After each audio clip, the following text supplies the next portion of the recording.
I should have known I wasn't going to like the master. I cannot say I have loved all of Paul Thomas Anderson's work, including There Will Be Blood. Daniel Day-Lewis was excellent at yet another incredibly unlikable, unhinged character. On the topic of unhinged and unlikable, enter the master. Joaquin Phoenix plays Freddie Quell, a troubled, destructive man dealing with the aftermath of returning after fighting in World War II. Quell is also fighting against his own personal demons. He is self-prescribing by drinking horrific alcoholic concoctions, pain thinner in one.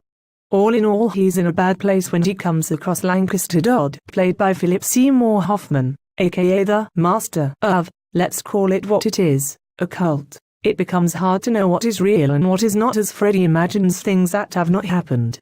As there is no character evolution, it is painful to watch Freddy and Dodd's destructive behavior.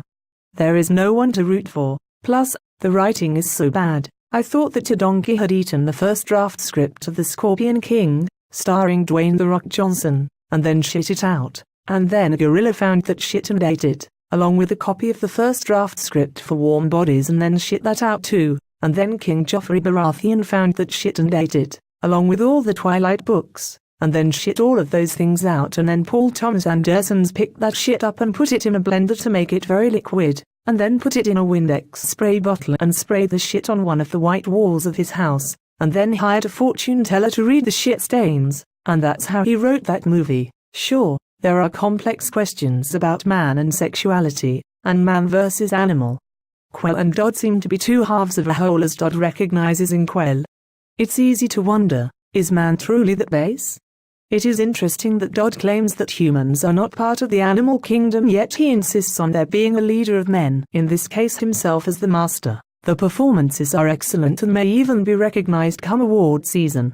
There was a definite void when Joaquin Phoenix was pretending he would never act again.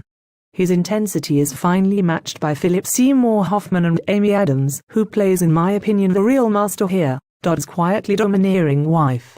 Hoffman has mastered, no pun intended, this type of slick character who is not what he seems, expertly done in Doubt and even the Ides of March.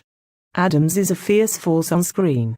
Her sweet, doe-eyed look is a stark contrast to the strength and steel she brings to her characters.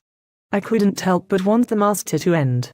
After it all was done, I couldn't believe that was what we were left with. No redemption, just a bunch of questions, confusion, and a headache. LOL, the master is so fucking bad. I heard they were going to delete it from every film archive ever, so I hope you have a fucking DVD of it, Jed, or else it's going to be gone forever. Just like Paul Thomas Anderson's indie credentials and any respect the film industry had for him. Oh, and by the way, fake you gooby. Wow, Baines Bodum and Suballs, I'm bored, LOL, what's that breath on me? Must be nutty in.